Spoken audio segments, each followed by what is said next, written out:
1906, nang unang ilatag ang pundasyon para sa pagtatatag ng isang ospital dito sa Maynila. At ayon sa kanilang paunang layunin, bukas ito para sa lahat, kahit anong kulay, lahi, relihiyon o politikal na paninindigan.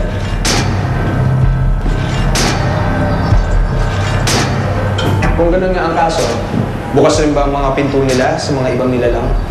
Officer Enagan, buksan ang mga mata.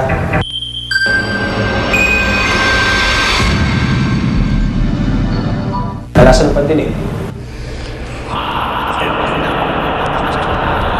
Lawakan ang isa.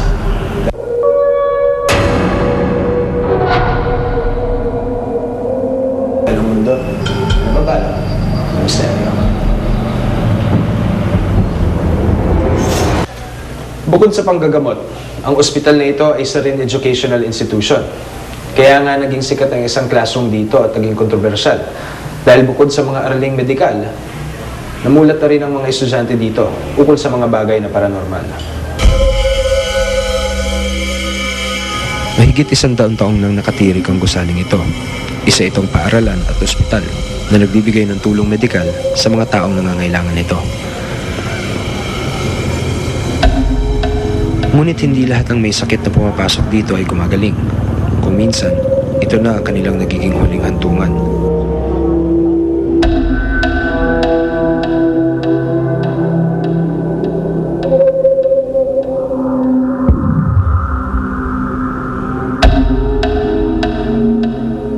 Ayon sa dating estudyanteng si Tina, di mabilang na kwento ng kababalaghan ang mga narinig niya dito.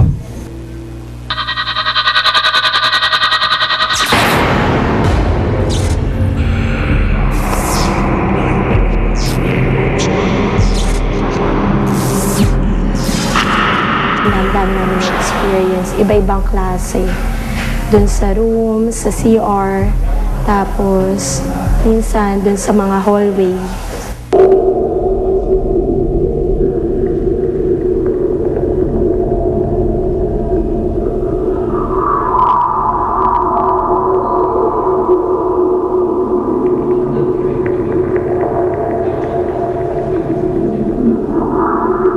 Dating ward talaga yon yung room namin. So, baka yung iba, mga dating patient din ng building na to or ng hospital na to, dito na namatay, kaya dito na rin sila nagmumulto.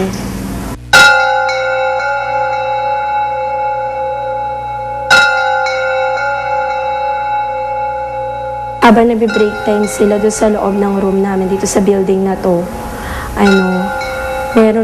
meron nakita siya na paanong bata na sunog. Kitang-kita niya daw, tinitigan niya pa yung paa kasi hindi siya makapaniwala na nakakita siya ng sunog na paa ng bata. Bukod sa mga kaluluwa, may mga elemento rin daw na tila nagpapabibo sa klase nila. Ano na nga ang tawag sa proseso ng pagpapatigil ng dugo sa sugat? Anyone here? Hemostasis. Sino yun? Tama. Sino sumagot nun? Ikaw ba? Narinig niyo, di ba? Minagsalita kanina, right? Tapos, binaliwala namin yun.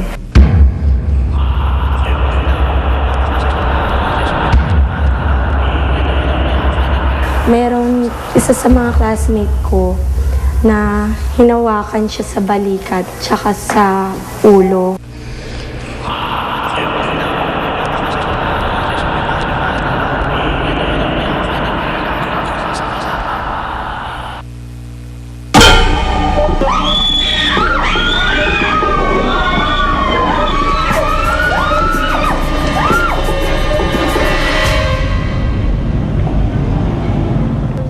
Ang mga residenteng kaluluwa at elemento hindi lang daw basta-basta nagpaparamdam. May extra read daw ito sa mga litrato.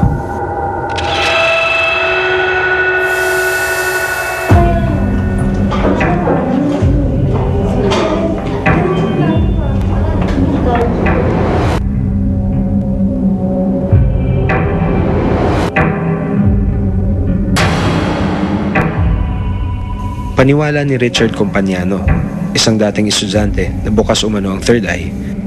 Elemental lang, ganun. sa ating ng lugar na yun.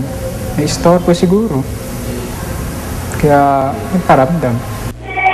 Sa video naman na ito, nakuha ng isang bantay ng pasyente noong December 2009. Tila may batang babae raw na tumawid sa harap ng kamera. Naganap daw ito habang may Christmas program malapit sa pedia ward ng ospital. Sabi nung doktor na dati niya daw patient yun, yung batang yun, na namatay sa dengue 3 days ago. Nakita niya pa yung short na pink, tsaka yung pinakasuot ng bata, kung ano yung lumabas dun sa video.